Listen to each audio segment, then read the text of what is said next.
Guys. Hello Neverwinter. As per the new format, we're going to start the build video with a little example of Warlock Healer gameplay in Master Soul Harvest. Full disclosure, this was the build used in this video gameplay is before I got my weapons up to Celestial, so bear that in mind. This is a Dreadnought's Guild run with representation from Dethroned via Zarkon. If you want to just get right into the build video, skip ahead to 21:27. And as per usual, I won't do full narration of this section of the video. Please hit the like button, and if you haven't already, please subscribe. And I will see you at the 21:27 mark for the build video. Thank you for watching. That's all.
Eyes.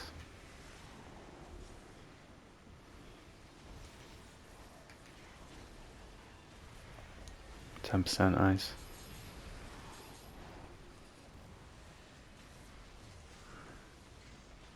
I see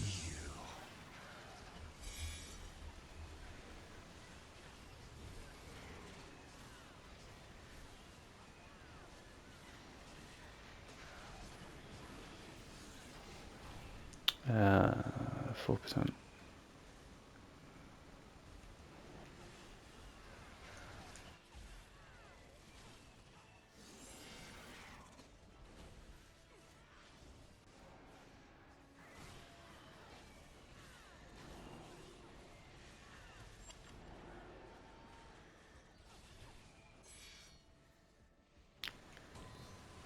Phased.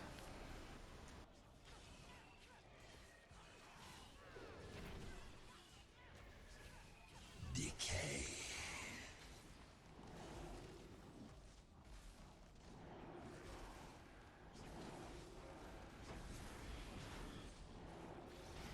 Behold darkness.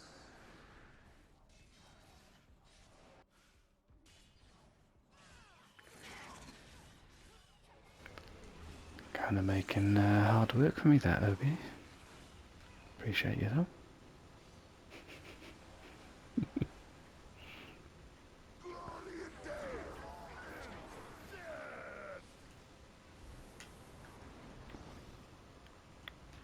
Okay, I'm good.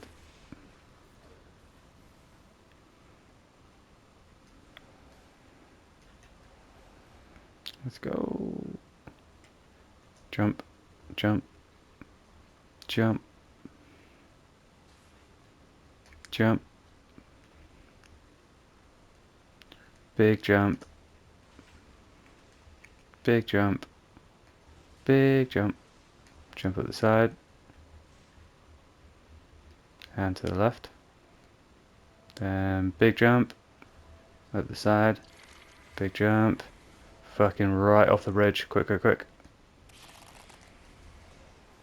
Big jump. Nice. Left.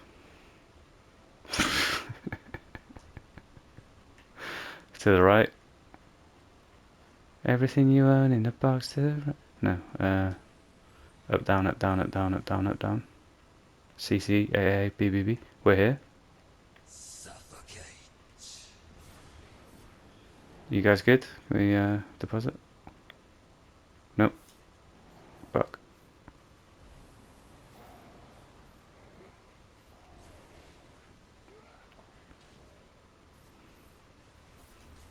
Green is doing mechanics. Fuck. Deposit in.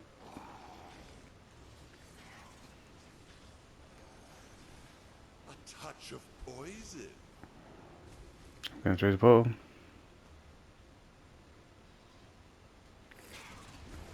Exciting.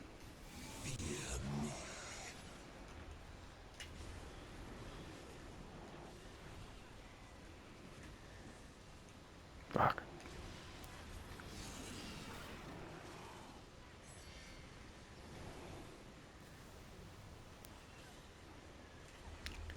Oh, it's nice.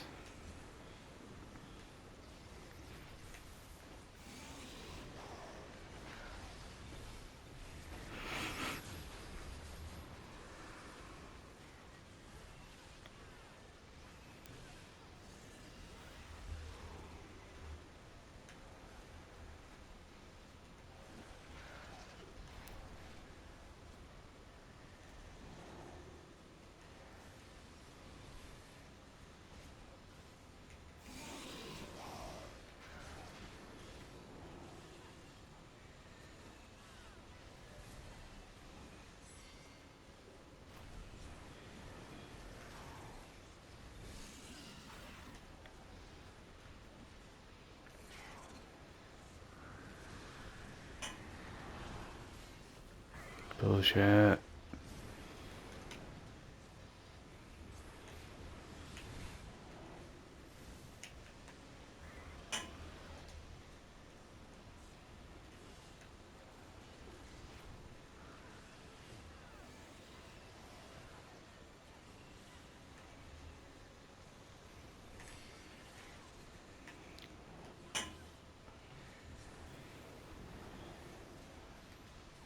Oh, he's nice.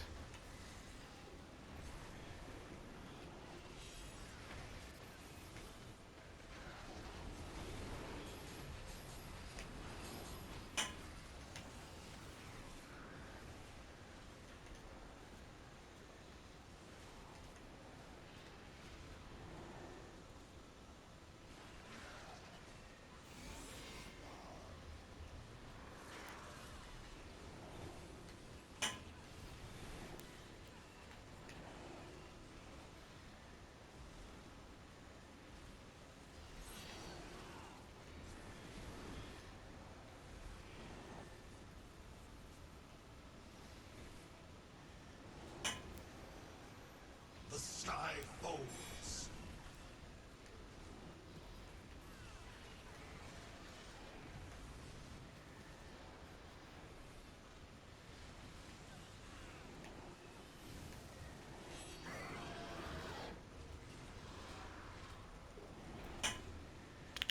Oh, he's nice. Save Davey.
Go safe. Get dailies back, then go safe. You're fine.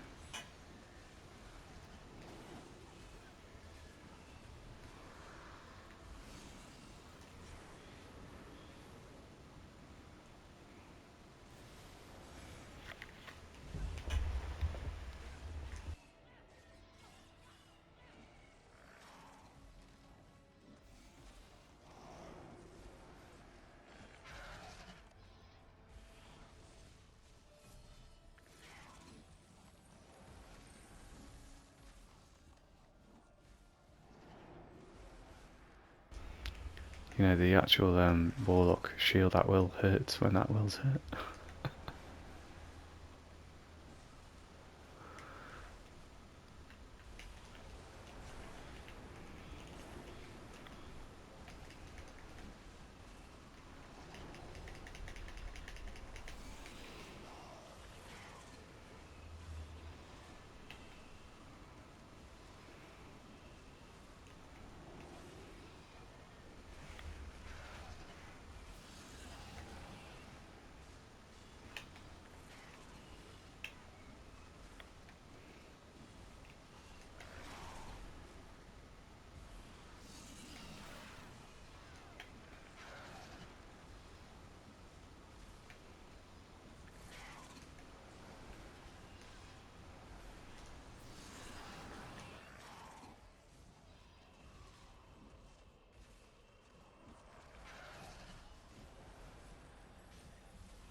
On the green.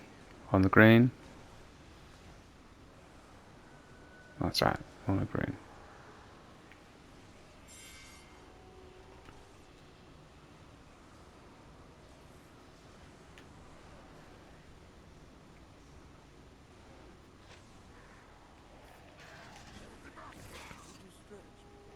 Fire.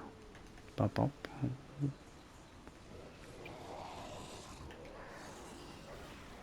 I see you.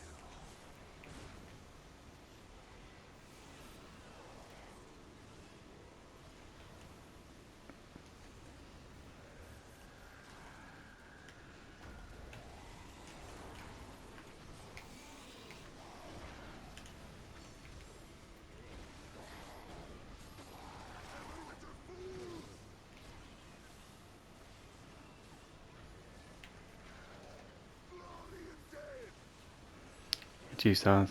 Fear the dark.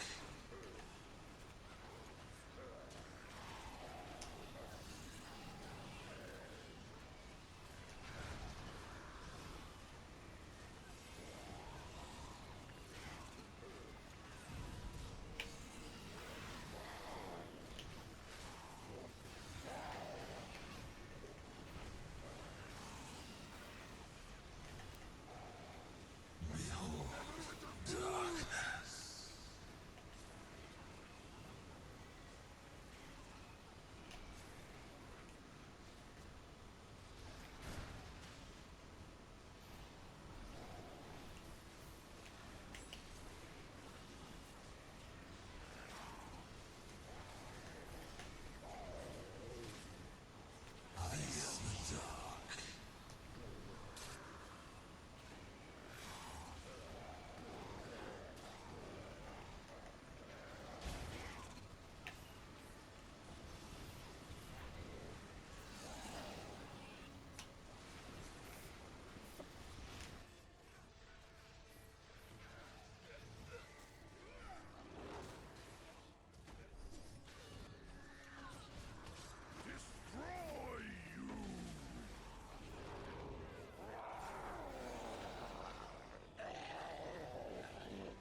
You think you're stunned and blind, but from my perspective you're stunning and brave.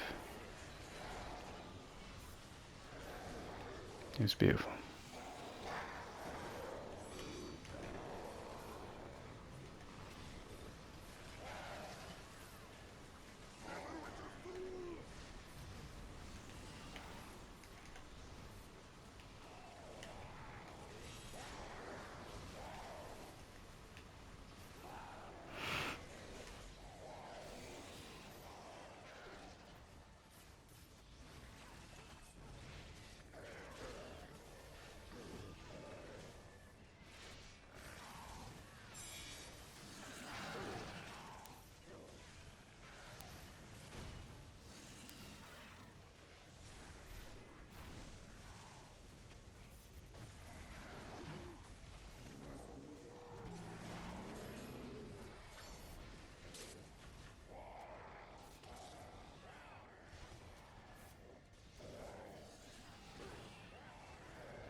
Ah, it's gonna start off a bit spicy. Okay. Jump, jump, jump, jump, jump, jump, jump. We can go to the right. I need the buff, I can't see anything. Okay, left, right, left, right.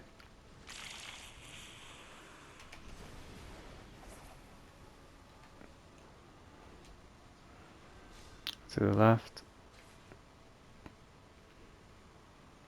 Jump. And then to the left. And then jump.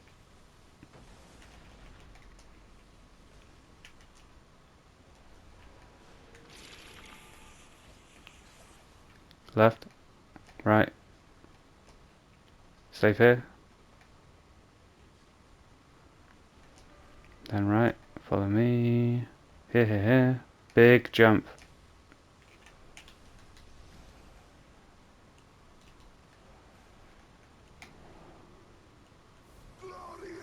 Deposit in. To the gate, hero! This way lies your salvation!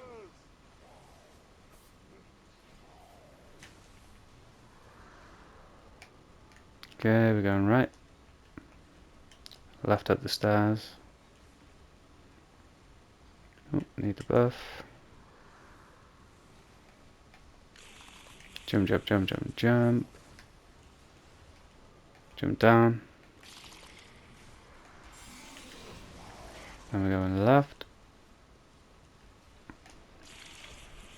And then we're going right. And we're safe all the way through the middle. And we're here.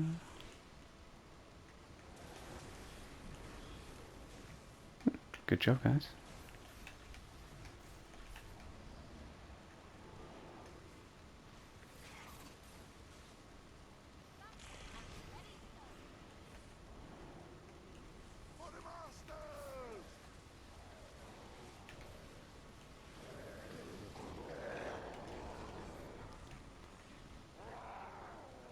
Dodge, dodge, dodge.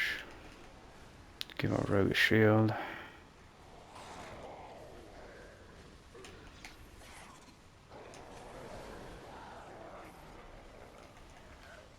Give our OP a shield. Shields for everyone. Oh, no, we are. We're at the end. Reigns. Yeah, that was like pretty smooth, to be fair.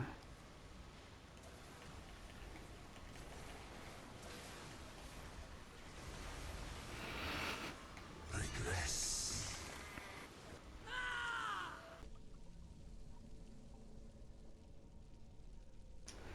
Hello, Neverwinter. So, by overwhelming vote on the post that I put up, it has been requested that I show the healer build first. Now, this is the healer build I'm currently using for Master Soul Harvest. The previous healer build I put out is the one that I actually went into Master with originally, so that one is still perfectly viable. If you want to go and take a look at that one. The Celestial Hot build, as I'm calling it, is actually making use of our new artifact weapons. At Celestial, yes, the grind is real, it takes a very long time, but they are absolutely fantastic weapons stat-wise.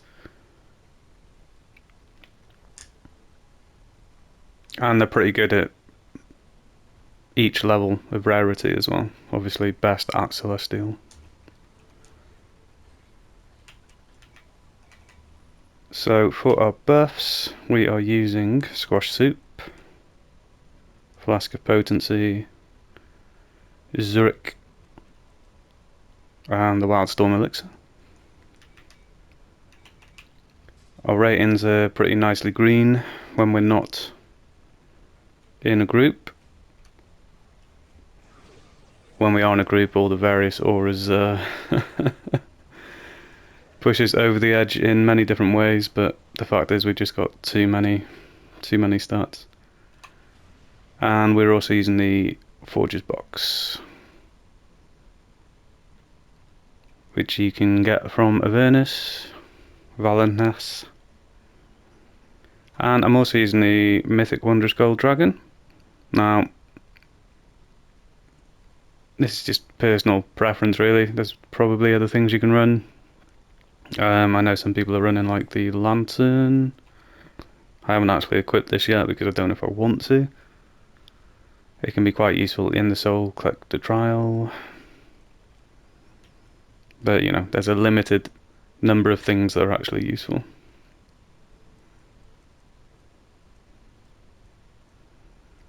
Where's that dragon gone? There it is, okay. So, we're using the hot for the trial rather than the shields. And part of the reason for that is because our single target shield is absolutely outrageously strong. And it's castable on an at-will.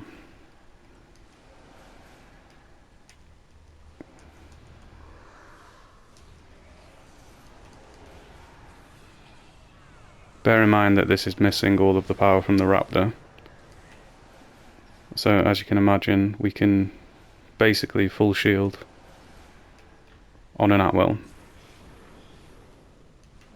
So if you're paying attention, you can keep your party shielded up without the need for the shield spec side. Though obviously on the shield spec side you do get slightly more consistency with the shields. Now we are slightly overcapped on the crit strike actually. And we are actually relying on the master boons just to fully cap the power. Which is okay to do on a healer, because the healer triggers it a lot more often than the DPS does. When we're in a group, our outgoing healing is going to cap out. And our overall outgoing healing goes up somewhere around 133, I believe.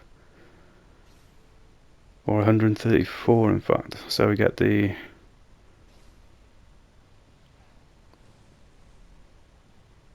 Actually, let's say somewhere around 130, because I don't know if the buff from the weapons actually goes above and beyond the actual cap. Anyway, so our overall outgoing healing is going to be somewhere up around 130.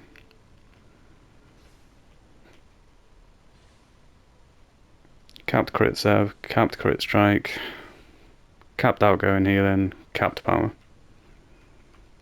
We're using wisdom and intelligence on our ability scores. hopefully I will have been able to pull out some good footage to show you this build in action at the beginning of the video.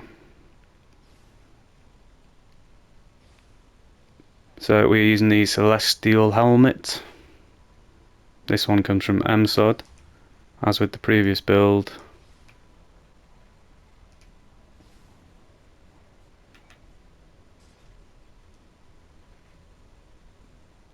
This is the best for the hot healer. Each tick of the hot refreshes this or increases the stack. So for the shielder, we would be preferring this base one, because with the shields we don't get that additional ticking activating the regen. And I'll show the shield build after this one. But for the hot side, the Celestial Helm is the better one. We're using the Marrowless set. It's mostly because, as you can see, we don't really need anything else. It's like you could theoretically put the detector set on, I suppose, but get a little bit more wisdom, but I just don't see any need to put anything additional on that in that way. We're using the Rotsteel Band of Withering. This comes from Advanced Soul Harvester. I've had a really serious hassle with getting the crit strike down for this build, and I still can't get it down on the shield build. This is a relatively cheap ring as well now on the AH, if you want to buy it rather than struggle for drops. Using the Celestial Chest. Now we do technically have scope to put this debuff chest on. I don't know if it's going to be worth it for your average normal run. If you're doing something like a speed run, you'd probably put this on just to speed things up a bit, but for now, if you're not doing that, you're probably better off just being the strongest healer you can be. These are also from Advanced Soul Harvest. They are actually better than the Celestial version.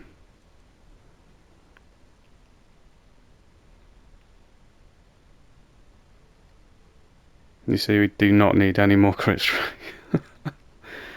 And it also provides 5% less increase to the Soulweaver. And you know that awareness is not, it's not going to be, 0.8 awareness is basically useless, is what I'm saying. Those arms are not good. The advanced ones are better. And obviously the potential alternative are these ones for an additional 5% outgoing healing, but we do not need an additional 5% outgoing healing, so might as well use these legendary ones. We're using the Spine of Dominion. This is a ring from MSOD. I'm not entirely sure what the price is these days. It was quite pricey last time I checked. I've put this on basically to balance the stats so that they're not hideously overcapped, but there's a lot of alternatives now. Yeah, so you got like your Ring of Spores. This one, Ring of Submission. Obviously these take a few seconds to ramp up, but shouldn't cause you too much hassle.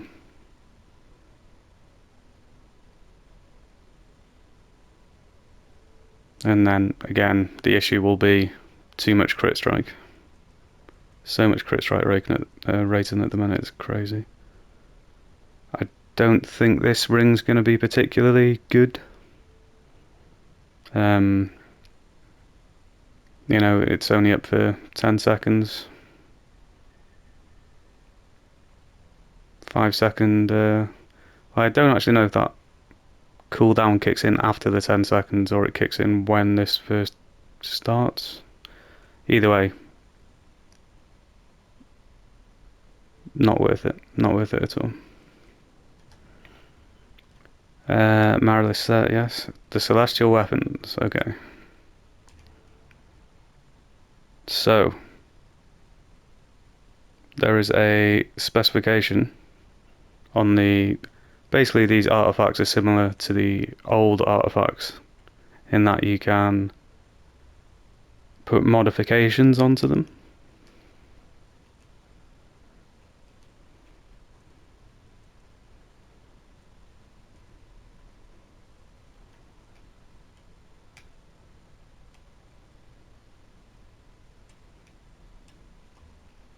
Unfortunately, they've come up with an entirely new type of currency that you need to...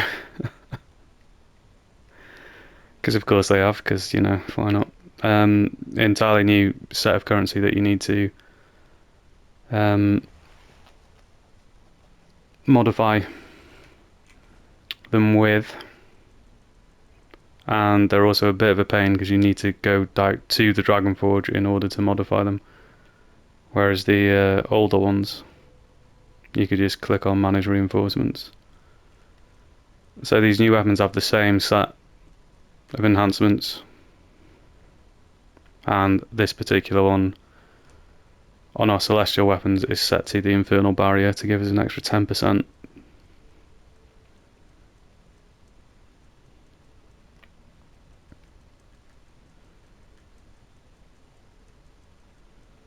And then it's going to be the same with the books.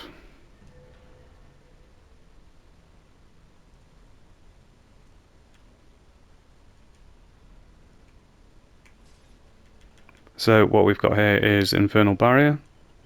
If I was DPSing, I would change that to Dark Helix. And then we've got a recharge speed, which is not actually the best for the healer.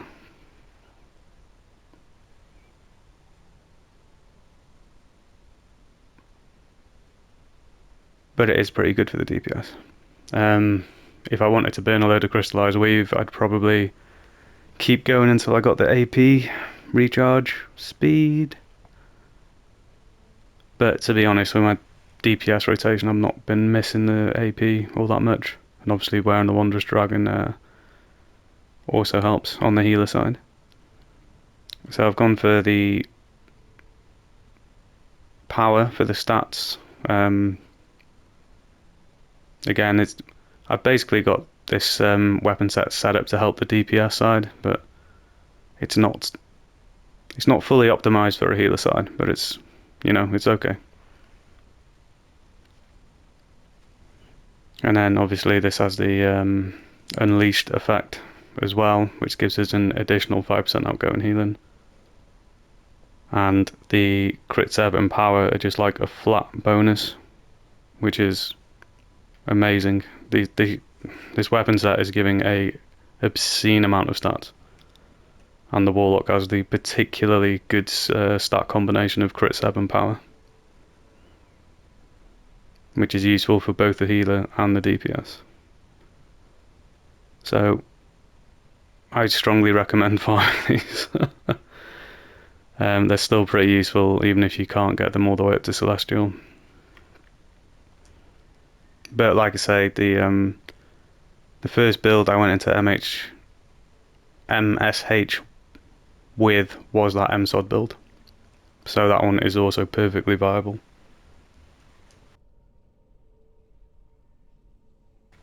So in our setups we've been running Demogorgon on both healers, just because it's the most powerful debuff artifact in the game. And we're not seeing any particular issue doubling up on those when we end up joining up in phase 3. So these come from MSOD. These are still probably the best option in 10-man content as far as I'm concerned. If you were going into, if you're not running in a group that's running Raptors, then you might want to reconfigure this Drop a little bit of outgoing healing since we're above 120 anyway. Add a bit more power in. There's a few different options for things.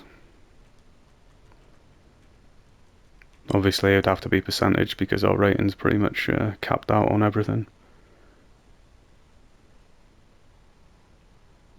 These are still fantastic pants. I don't think there's any better alternatives.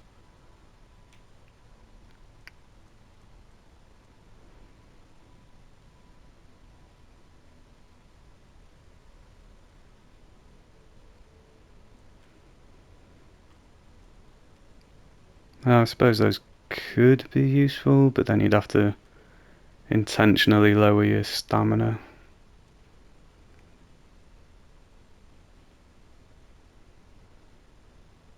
No, those ones are quite good. But again, we're already pretty much capped. Well, we are capped on outgoing healing when everything procs in, so. Yeah, the only reason you'd probably switch these would be to get a bit of extra item level. But obviously using 2 of a set here, you also get the additional bonus of the set bonus.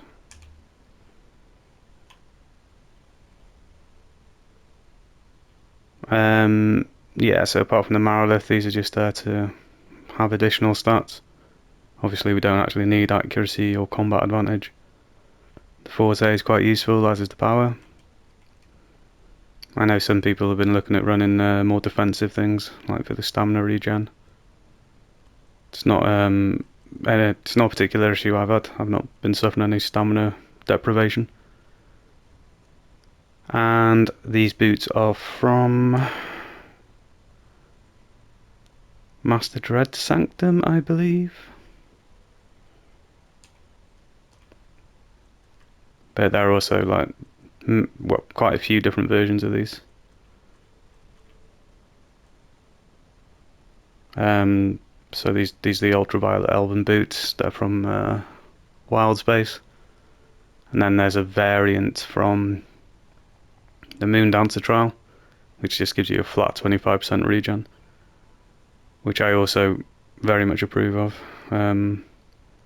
Those would be better for the shielder again.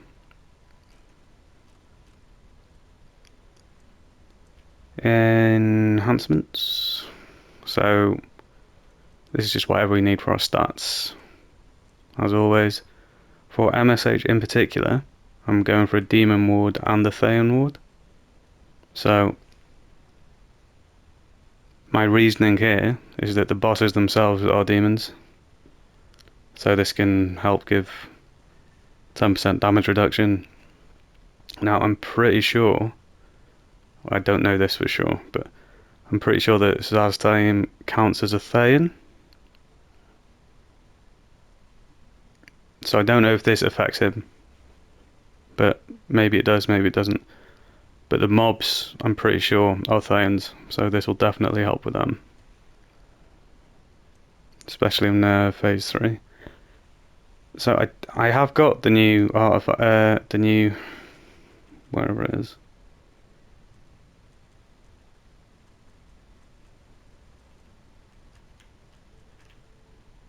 Radiant Sanct, is that the new one? Yeah, so I've got this new one. I'm not using it because I don't think it's particularly good. Even with that increased divinity Soulweaver regeneration. It's because the Divine Aegis, especially for us on our hot build, this can just give an extra little bit of shield each time. I think it's more useful than the bonus that we're getting from the other one. And we're not exactly struggling with regen with this current build.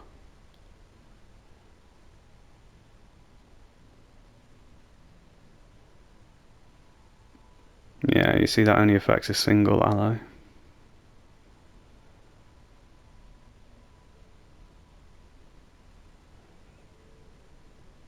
I suppose there's a place for this if you can control who it was going to.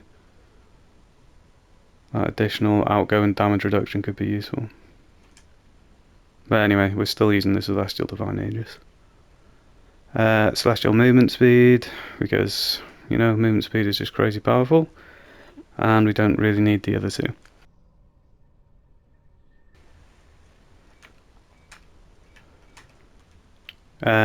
Powers wise, it's gonna kind of vary depending on which boss you go onto. So obviously we're using our shield, then we're using our Eldritch Blast. Eldritch Blast just to trigger the additional regen that we get for attacking, and the shield to shield, obviously. So Vampiric Embrace is our auto heal, if that makes sense. It costs a hell of a lot of Soulweave, but we have good regen, and we've got our hots, so you shouldn't have to use it all the time. We're running our Revitalized. This cleanses the green poison stacks on the boss, the green boss. But you get 2 stacks for every mechanic, so you need to cleanse twice. You need to double Revitalize in order to fully clear the stacks. Assuming there's only 2, because obviously each one of the red AoEs she does. So the roots, Tank Buster Ball, the beam, and in fact the skull as well, I believe, puts on, or maybe not the skull. Anyway, most of the stuff that she does puts on 2 poison stacks, so that can clear them off. I'm personally running Soulstorm. It's because I find it useful on things like the ice and the red boss. But some people are using Warlock's Bargain. I've not needed to do that. Certainly not for the Soulweave. I don't know if some people are running it like specifically for the outgoing healing. And then I'm sure some people are using Pillar of Power as well. But, you know, I prefer Soulstorm, Revitalize, and Vampiric. There's only 2 dailies worth having slotted, Soul Pact and Soul Barrier. Soul Barrier is going to be more useful on the red one, Soul Pact more useful on the green one, and then on ice it's going to vary. Obviously there's some mechanics that are quite close to the ice boss, which are going to be situations that you don't want people to stand in, so Soul Barrier might cause more problems than it solves. And Soulbond standard, and Borrowed Spirit standard. This only really comes into its own towards the end in phase 3. But there's not much else worth having on. Maybe Shadow Walk. Potentially Flames of Empowerment, but yeah. Those 2 are the ones I'm going for. Standard healer setup, as per usual.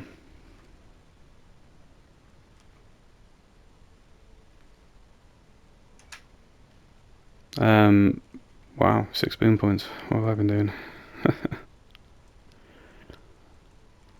Yeah, so this is exactly the same as it ever was. And then it's worthwhile just having Demonic Mastery in there as well. Usually the bosses being like Fiend Demon types.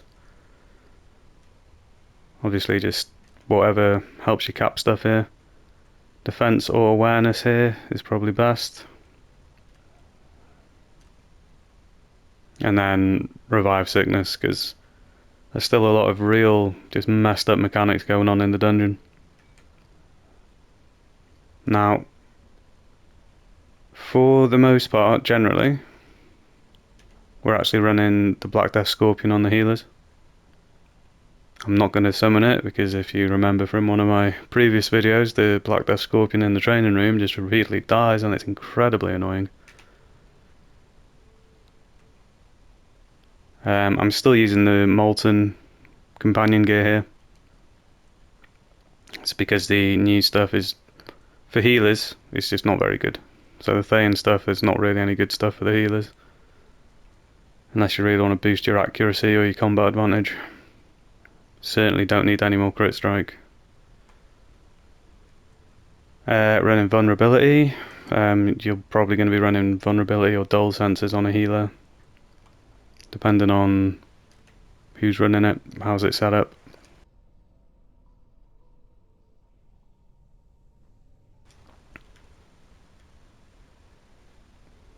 Now, I am slightly overcapped on crit strike, so I could probably swap this quickling out for something else, but it's in there, it's in the utility slot, it's pretty handy.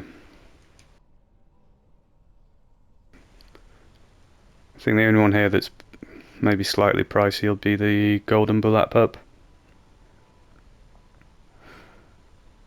I think there are actually alternatives for that now, but I can't remember what they are.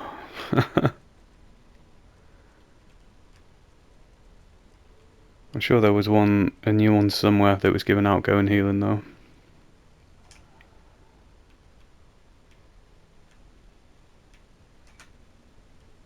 Okay, mounts. There's several different things healers are usually asked to run. Sometimes it's Phantom, sometimes it's Vortex. Quite often it's Red Dragon, which is was just recently available with the Winterfest. The prices are absolutely outrageous on the auction house last time I looked there. And then, you know, you can't usually go wrong just having the Swarm available. You can usually default to that. You're going to be asked to run Runic Aura or Mystic Aura. Pack Tactics is usually one that's reserved for the tanks, so you shouldn't have to worry too much about that.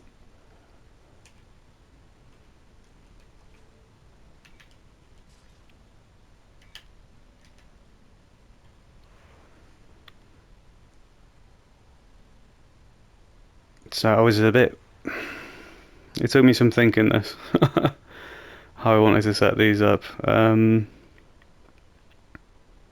So I find Shepherd's Devotion to be useful, just in general. Obviously, I don't really need two Mender's Covenants, but I don't really know what else I would bother putting in there.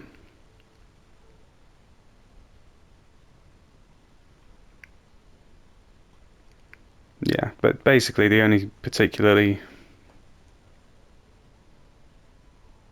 The two team useful things in here are the Shepherd's Devotion and the Allies' Resilience. And then the others are just like stats, and I don't really need these stats, so if you wanted to, you could go for a Guardian Spirit.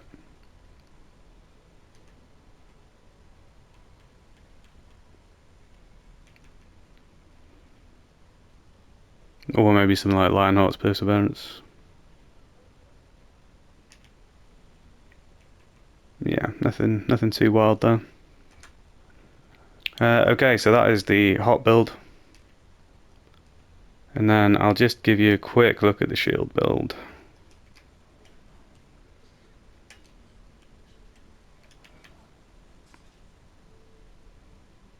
Prepare to embark on a grand adventure. And the main difference here is that we've swapped that Celestial Helmet out for this one. I know it says Divinity, but through testing it does appear to be affecting the Soulweaver as well. I think that's just a typo. Obviously neither the Warlock nor the Bard uses Divinity, so I think it's just a copy and paste error. I haven't actually run this in MSH, so I don't know exactly how it performs, but it has a similar stat distribution.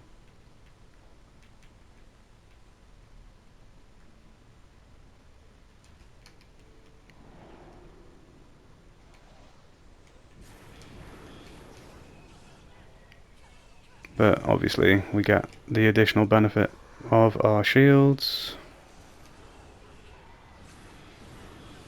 and it can get pretty... It's easier to get a full shield basically, and then we just have that basic level of shield as well, which is quite useful. Obviously the Pally is more efficient given the group shield, like significantly so. Warlocks we cannot spam that shield without very quickly running out of Soulweave. Even our least expensive shield is significantly more expensive than anything that the pally has, apart from our single target one. But the problem with this single target one is that it's very easy for something like a companion to pick it up.